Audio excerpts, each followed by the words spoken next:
नमस्कार दोस्तों, आज हम पढ़ रहे हैं जयशंकर प्रसाद द्वारा लिखी हुई कहानी आकाशदीप। तो चलिए पढ़ते हैं। बंदी। क्या है? सोने दो। मुक्त होना चाहते हो? अभी नहीं, निद्रा खुलने पर चुप रहो, फिर अवसर न मिलेगा। बड़ा शीत है, कहीं से एक कंबल डालकर कोई शीत से मुक्त करता। आंधी की संभावना है, यही अवसर है। आज मेरे बंधन शिथिल हैं। तो क्या तुम भी बंदी हो? हाँ, धीरे बोलो। इस नाव पर केवल 10 नाविक और प्रहरी हैं। शस्त्र मिलेगा? मिल जाएगा। पोत से संबद्ध रज्जू काट सकोगे? हाँ। समुद्र में हिलोरें उठने लगीं। दोनों बंदी आपस में टकराने लगे। पहले बंदी ने अपने को स्वतंत्र कर लिया, दूसरे का बंधन खोलने का प्रयत्न करने लगा। लहरों के धक्के एक दूसरे को स्पर्श से पुलकित कर रहे थे। मुक्ति की आशा, स्नेह का असंभावित आलिंगन, दोनों ही अंधकार में मुक्त हो गए। दूसरे बंदी ने हर्षातिरेक से उसको गले से लगा लिया। सहसा उस बंदी ने कहा, ये क्या, तुम स्त्री हो? क्या स्त्री होना कोई पाप है? अपने को अलग करते हुए स्त्री ने कहा। शस्त्र कहाँ है? तुम्हारा नाम? चंपा। तारक खचित नील अंबर और समुद्र के अवकाश में पवन ऊधम मचा रहा था। अंधकार से मिलकर पवन दुष्ट हो रहा था। समुद्र में आंदोलन था। नौका लहरों में विकल थी। स्त्री सतर्कता से लुढ़कने लगी। एक मतवाले नाविक के शरीर से टकराती हुई सावधानी से उसका कृपाण निकालकर फिर लुढ़कते हुए बंदी के समीप पहुंच गई। सहसा पोत से पथ प्रदर्शक ने चिल्लाकर कहा, आंधी। आपत्ति सूचक तूर्य बजने लगा। सब सावधान होने लगे। बंदी युवक उसी तरह पड़ा रहा। किसी ने रस्सी पकड़ी, कोई पाल खोल रहा था, पर युवक बंदी ढुलककर उस रज्जू के पास पहुंचा जो पोत से संलग्न थी। तारे ढंक गए, तरंगे उद्वेलित हुईं, समुद्र गर्जने लगा। भीषण आंधी पिशाचिनी के समान नाव को अपने हाथों में लेकर कंदुक क्रीड़ा और अट्टहास करने लगी। एक झटके के साथ ही नाव स्वतंत्र थी। उस संकट में भी दोनों बंदी खिलखिलाकर हंस पड़े। आंधी के हाहाकार में उसे कोई न सुन सका। अनंत जलनिधि में ऊषा का मधुर आलोक फूट उठा। सुनहली किरणों और लहरों की कोमल सृष्टि मुस्कुराने लगी। सागर शांत था। नाविकों ने देखा, पोत का पता नहीं, बंदी मुक्त है। नायक ने कहा, बुधगुप्त, तुमको मुक्त किसने किया? कृपाण दिखाकर बुधगुप्त ने कहा, इसने। नायक ने कहा, तो तुम्हें फिर बंदी बनाऊंगा। किसके लिए? पोताध्यक्ष मणिभद्र अतल जल में होगा नायक। अब इस नौका का स्वामी मैं हूं। तुम? जलदस्यु बुधगुप्त? कदापि नहीं, चौंककर नायक ने कहा और अपना कृपाण टटोलने लगा। चंपा ने इसके पहले उस पर अधिकार कर लिया था। वह क्रोध से उछल पड़ा। तो तुम द्वंद्व युद्ध के लिए प्रस्तुत हो जाओ। जो विजयी होगा वो स्वामी होगा। इतना कहकर बुधगुप्त ने कृपाण देने का संकेत किया। चंपा ने कृपाण नायक के हाथ में दे दिया। भीषण घात प्रतिघात आरंभ हुआ। दोनों कुशल, दोनों त्वरित गति वाले थे। बड़ी निपुणता से बुधगुप्त ने अपना कृपाण दांतों से पकड़कर अपने दोनों हाथ स्वतंत्र कर लिए। चंपा भय और विस्मय से देखने लगी। नाविक प्रसन्न हो गए, परंतु बुधगुप्त ने लाघव से नायक का कृपाण वाला हाथ पकड़ लिया और विकट होकार से दूसरा हाथ कटी में डाल उसे गिरा दिया। दूसरे ही क्षण प्रभात की किरणों में बुधगुप्त का विजयी कृपाण हाथों में चमक उठा। नायक की कातर आंखें प्राण भिक्षा मांगने लगीं। बुधगुप्त ने कहा, बोलो, अब स्वीकार है कि नहीं? मैं अनुचर हूं वरुणदेव की शपथ। मैं विश्वासघात नहीं करूंगा। बुधगुप्त ने उसे छोड़ दिया। चंपा ने युवक जलदस्यु के समीप आकर उसके क्षतों को अपनी स्निग्ध दृष्टि और कोमल करों से वेदनाविहीन कर दिया। बुधगुप्त के सुगठित शरीर पर रक्त बिंदु विजय तिलक कर रहे थे। विश्राम लेकर बुधगुप्त ने पूछा, हम लोग कहाँ होंगे? बाली द्वीप से बहुत दूर, संभवत एक नवीन द्वीप के पास, जिसमें अभी हम लोगों का बहुत कम आना जाना होता है। सिंहल के वणिकों का वहां प्राधान्य है। कितने दिनों में हम लोग वहां पहुंचेंगे? अनुकूल पवन मिलने पर 2 दिन में। तब तक के लिए खाद्य का अभाव न होगा। सहसा नायक ने नाविकों को डांड लगाने की आज्ञा दी और स्वयं पतवार पकड़कर बैठ गया। बुधगुप्त के पूछने पर उसने कहा, यहां एक जलमग्न शैलखंड है। सावधान न रहने से नाव टकराने का भय है। तुम्हें इन लोगों ने बंदी क्यों बनाया? वणिक मणिभद्र की पाप वासना ने। तुम्हारा घर कहाँ है? जाह्नवी के तट पर। चंपा नगरी की एक क्षत्रिय बालिका हूं। पिता इसी मणिभद्र के यहां प्रहरी का काम करते थे। माता का देहावसान हो जाने पर मैं भी पिता के साथ नाव पर ही रहने लगी। 8 बरस से समुद्र ही मेरा घर है। तुम्हारे आक्रमण के समय मेरे पिता ने ही 7 दस्युओं को मारकर जल समाधि ली। 1 मास हुआ मैं इस नील नभ के नीचे, नील जलनिधि के ऊपर एक भयानक अनंतता में निस्सहाय हूं, अनाथ हूं। मणिभद्र ने मुझसे एक दिन घृणित प्रस्ताव किया। मैंने उसे गालियां सुनाईं। उसी दिन से बंदी बना दी गई। चंपा रोष से जल रही थी। मैं भी ताम्रलिप्ति का एक क्षत्रिय हूं चंपा, परंतु दुर्भाग्य से जलदस्यु बनकर जीवन बिताता हूं। अब तुम क्या करोगी? मैं अपने अदृष्ट को अनिर्दिष्ट ही रहने दूंगी। वो जहां ले जाए। चंपा की आंखें निस्सीम प्रदेश में निरुद्देश्य थी। किसी आकांक्षा के लाल डोरे न थे। धवल अपांगों में बालकों के सदृश विश्वास था। हत्या व्यवसायी दस्यु भी उसे देखकर कांप गया। उसके मन में एक संभ्रमपूर्ण श्रद्धा यौवन की पहली लहरों को जगाने लगी। समुद्र वक्ष पर विलंबमयी राग रंजित संध्या थिरकने लगी। चंपा के असंयत कुंतल उसकी पीठ पर बिखरे थे। दुर्दांत दस्यु ने देखा अपनी महिमा में अलौकिक एक तरुण बालिका। वह विस्मय से अपने हृदय को टटोलने लगा। उसे एक नई वस्तु का पता चला, वो थी कोमलता। उसी समय नायक ने कहा, हम लोग द्वीप के पास पहुंच गए। बेला से नाव टकराई। चंपा निर्भीकता से कूद पड़ी। माझी भी उतरे। बुधगुप्त ने कहा, जब इसका कोई नाम नहीं है तो हम लोग इसे चंपा द्वीप कहेंगे। चंपा हंस पड़ी। 5 बरस बाद शरद के धवल नक्षत्र नील गगन में झलमला रहे थे। चंद्र की उज्ज्वल विजय पर अंतरिक्ष में शरदलक्ष्मी ने आशीर्वाद के फूलों और खीलों को बिखेर दिया। चंपा के एक उच्च सौध पर बैठी हुई तरुणी चंपा दीपक जला रही थी।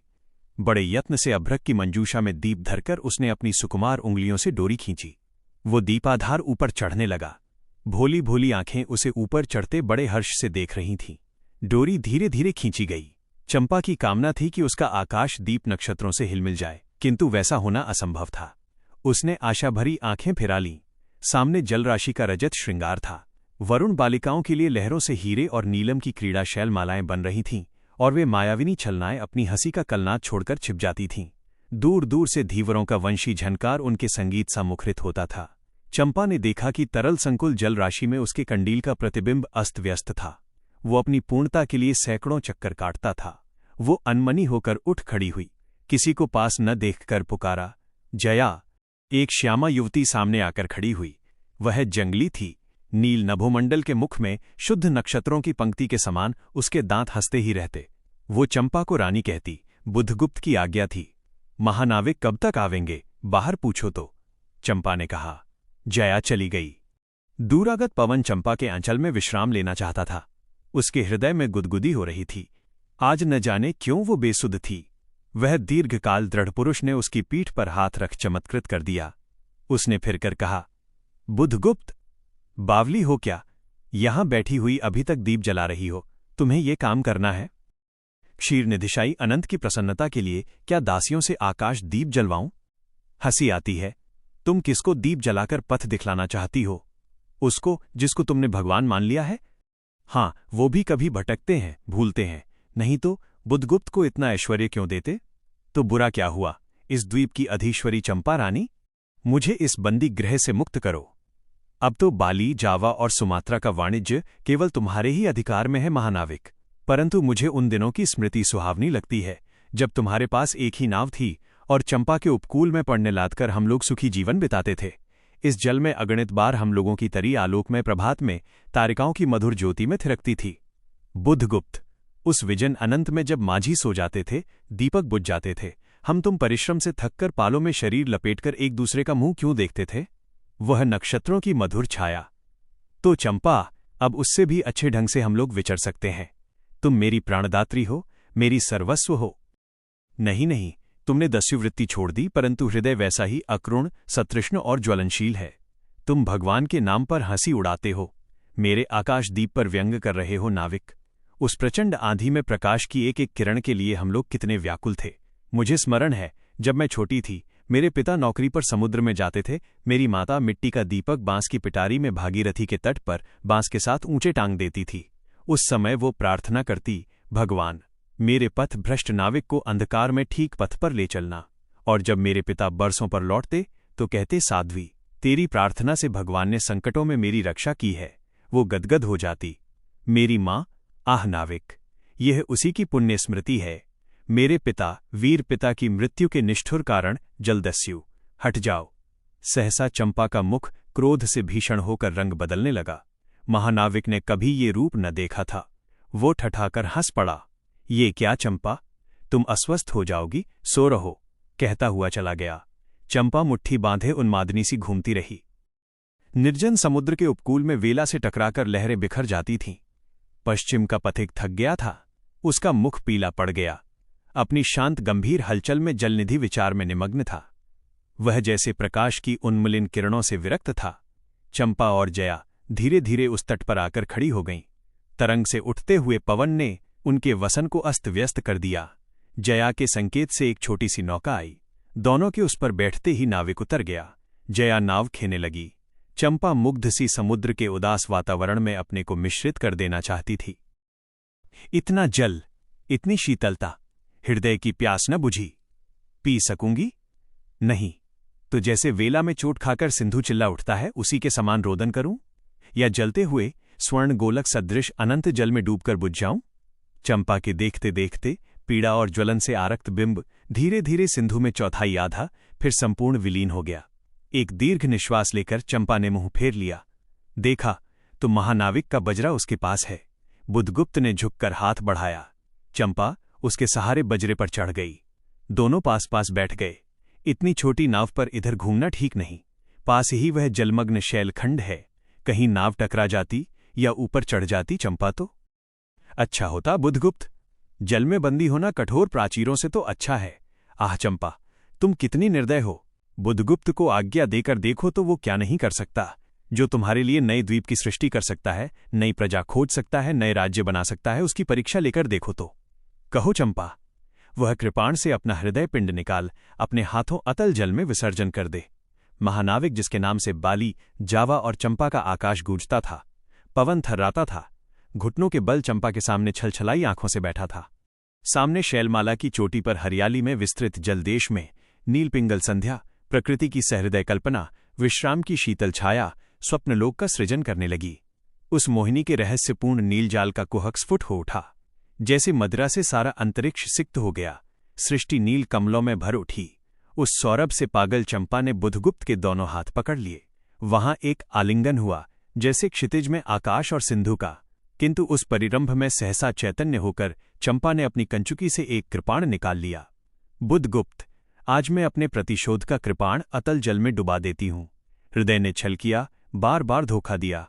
चमककर वह कृपाण समुद्र का हृदय बेधता हुआ विलीन हो गया। तो आज से मैं विश्वास करूं, क्षमा कर दिया गया? आश्चर्यचकित कंपित कंठ से महानाविक ने पूछा। विश्वास? कदापि नहीं बुधगुप्त। जब मैं अपने हृदय पर विश्वास नहीं कर सकी, उसी ने धोखा दिया, तब मैं कैसे कहूं? मैं तुम्हें घृणा करती हूं, फिर भी तुम्हारे लिए मर सकती हूं। अंधेर है जलदस्यु। तुम्हें प्यार करती हूं। चंपा रो पड़ी। वो स्वप्नों की रंगीन संध्या तम से अपनी आंखें बंद करने लगी थीं। दीर्घ निश्वास लेकर महानाविक ने कहा, इस जीवन की पुण्यतम घड़ी की स्मृति में एक प्रकाश गृह बनाऊंगा चंपा। चंपा, यहीं उस पहाड़ी पर। संभव है कि मेरे जीवन की धुंधली संध्या उससे आलोकपूर्ण हो जाए। चंपा के दूसरे भाग में एक मनोरम शैलमाला थी। वह बहुत दूर तक सिंधु जल में निमग्न थी। सागर का चंचल जल उस पर उछलता हुआ उसे छिपाए था। आज उसी शैलमाला पर चंपा के आदि निवासियों का समारोह था। उन सबों ने चंपा को वनदेवी सा सजाया था। ताम्रलिप्ति के बहुत से सैनिक नाविकों की श्रेणी में वन कुसुम विभूषिता चंपा शिविकारूढ़ होकर जा रही थी। शैल के एक ऊंचे शिखर पर चंपा के नाविकों को सावधान करने के लिए सुदृढ़ दीप स्तंभ बनवाया गया था। आज उसी का महोत्सव है। बुधगुप्त स्तंभ के द्वार पर खड़ा था। शिविका से सहायता देकर चंपा को उसने उतारा। दोनों ने भीतर पदार्पण किया था कि बांसुरी और ढोल बजने लगे। पंक्तियों में कुसुमभूषण से सजी वन बालाएं फूल उछालती हुई नाचने लगी। दीप स्तंभ की ऊपरी खिड़की से ये देखती हुई चंपा ने जया से पूछा, ये क्या है जया? इतनी बालिकाएं कहाँ से बटोर लाईं? आज रानी का ब्याह है न? कहकर जया ने हंस दिया। बुधगुप्त विस्तृत जलनिधि की ओर देख रहा था। उसे झकझोरकर चंपा ने पूछा, क्या ये सच है? यदि तुम्हारी इच्छा हो तो ये सच भी हो सकता है चंपा। कितने वर्षों से मैं ज्वालामुखी को अपनी छाती में दबाए हूं। चुप रहो महानाविक। क्या मुझे निस्सहाय और कंगाल जानकर तुमने आज सब प्रतिशोध लेना चाहा? मैं तुम्हारे पिता का घातक नहीं हूं चंपा। वो एक दूसरे दस्यु के शस्त्र से मरे। मैं इसका विश्वास कर सकती। बुधगुप्त, वो दिन कितना सुंदर होता, वो क्षण कितना स्पृहणीय। आह, तुम इस निष्ठुरता में भी कितने महान होते। जया नीचे चली गई थी। स्तंभ के संकीर्ण प्रकोष्ठ में बुधगुप्त और चंपा एकांत में एक दूसरे के सामने बैठे थे। बुधगुप्त ने चंपा के पैर पकड़ लिए। उच्छ्वसित शब्दों में वह कहने लगा, चंपा, हम लोग जन्मभूमि भारतवर्ष से कितनी दूर इन निरीह प्राणियों में इंद्र और शची के समान पूजित हैं, पर न जाने कौन अभिशाप हम लोगों को अभी तक अलग किए है। स्मरण होता है वो दार्शनिकों का देश, वो महिमा की प्रतिमा। मुझे वो स्मृति नित्य आकर्षित करती है, परंतु मैं क्यों नहीं जाता? जानती हो, इतना महत्व प्राप्त करने पर भी मैं कंगाल हूं। मेरा पत्थर सा हृदय एक दिन सहसा तुम्हारे स्पर्श से चंद्रकांत मणि की तरह द्रवित हुआ। चंपा, मैं ईश्वर को नहीं मानता, मैं पाप को नहीं मानता, मैं दया को नहीं समझ सकता, मैं उस लोक में विश्वास नहीं करता, पर मुझे अपने हृदय के एक दुर्बल अंश पर श्रद्धा हो चली है। तुम न जाने कैसे एक बहकी हुई तारिका के समान मेरे शून्य में उदित हो गई हो। आलोक की एक कोमल रेखा इस निविड़तम में मुस्कुराने लगी। पशु बल और धन के उपासक के मन में किसी शांत और एकांत कामना की हंसी खिलखिलाने लगी, पर मैं न हंस सका। चलोगी चंपा, पोतवाहिनी पर असंख्य धनराशि लादकर राजरानी सी जन्मभूमि के अंक में? आज हमारा परिणय हो, कल ही हम लोग भारत के लिए प्रस्थान करें। महानाविक बुद्धगुप्त की आज्ञा सिंधु की लहरें मानती हैं। वे स्वयं उस पोतपुंज को दक्षिण पवन के समान भारत में पहुंचा देंगी। आह चंपा, चलो। चंपा ने उसके हाथ पकड़ लिए। किसी आकस्मिक झटके ने एक पल भर के लिए दोनों के अधरों को मिला दिया। सहसा चैतन्य होकर चंपा ने कहा, बुद्धगुप्त, मेरे लिए सब भूमि मिट्टी है, सब जल तरल है, सब पवन शीतल है। कोई विशेष आकांक्षा हृदय में अग्नि के समान प्रज्वलित नहीं। सब मिलाकर मेरे लिए एक शून्य है। प्रिय नाविक, तुम स्वदेश लौट जाओ विभवों का सुख भोगने के लिए, और मुझे छोड़ दो इन निरीह भोले भाले प्राणियों के दुख की सहानुभूति और सेवा के लिए। तब मैं अवश्य चला जाऊंगा चंपा। यहां रहकर मैं अपने हृदय पर अधिकार रख सकूं, इसमें संदेह है। आह, उन लहरों में मेरा विनाश हो जाए। महानाविक के उच्छ्वास में विकलता थी। फिर उसने पूछा, तुम अकेली यहां क्या करोगी? पहले विचार था कि कभी कभी इस दीप स्तंभ पर से आलोक जलाकर अपने पिता की समाधि का इस जल से अन्वेषण करूंगी, किंतु देखती हूं मुझे भी इसी में जलना होगा, जैसे आकाश दीप। एक दिन स्वर्ण रहस्य के प्रभात में चंपा ने अपने दीप स्तंभ पर से देखा, सामुद्रिक नावों की एक श्रेणी चंपा का उपकूल छोड़कर पश्चिम उत्तर की ओर महाजल व्याल के समान संतरण कर रही है। उसकी आंखों से आंसू बहने लगे। यह कितनी ही शताब्दियों पहले की कथा है।